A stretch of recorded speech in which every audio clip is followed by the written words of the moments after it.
Assalamualaikum. So selamat pagi ada rider dan juga bukan rider. Hari ni awal pagi kita start. Sekarang pukul 8.34. Ya Allah, kau ngantuk lagi ke? Aku pun ngantuk. Kerja lah.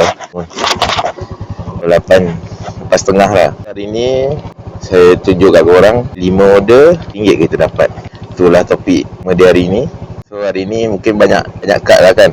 Ambil hantar. So atas motor tu tak bercakap banyak sangat lah. Okay, let's go. Okay, kita dah nak sampai kedai kan. Okay lagi. Okay, kita dah sampai. Okay, kita dah pick up. Hantar dekat je. Let's go. Masuk kat guard dulu. Okay, dah. Ya Allah, settle. Untuk order pertama tadi kita dapat RM6.44. Kita pergi ambil order kedua pula. Okay, settle. Tenang je guys, dekat je. Ada, let's go. Ada satu so ni 22 5 sen. Okey, terima kasih. Order kedua ni kita dapat RM4.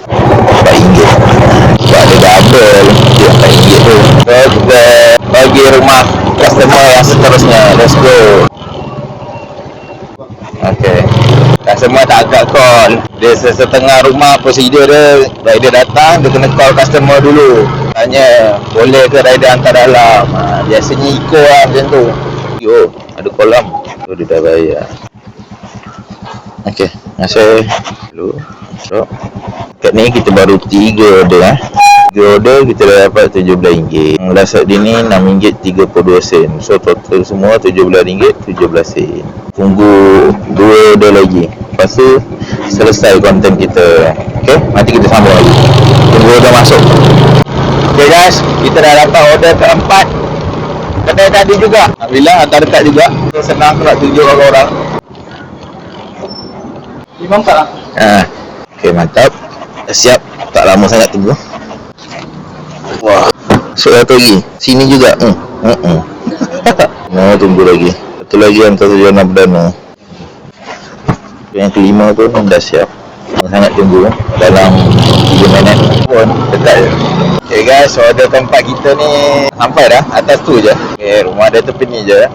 Okay, ngam. Akak ni biasanya kalau call memang dia suruh tak atas tembok dah. Selalu dah hantar. So kita letak je lah atas tembok. Nombor apa 54. Okay, nombor. Order baru RM14.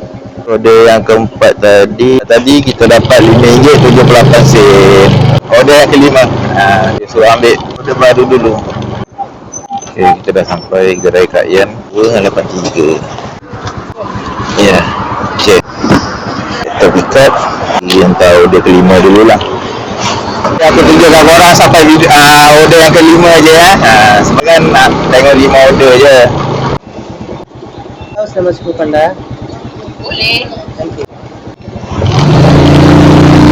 Okey, dah sampai. Ini. Okey. Najwa. Okey, tak berat. Okey. Oh, kena lari. Terima kasih. Sama. Dia bagi tip RM1 So, total semuanya RM30 untuk 5 order. Dalam masa 10 dah, dalam sejam setengah lah RM30. So macam mana korang rasa? Apa pendapat korang? Boleh lah. Dia tengok macam ni memang sikit. Dia kena tunggu dari awal sampai habis. Macam aku dah start kerja pukul 8 tadi. Hari ni jauh dah straight sampai pukul 9.30 malam. So harap-harap dapat target kita. So itu saja guys. Jumpa next video. Bye bye.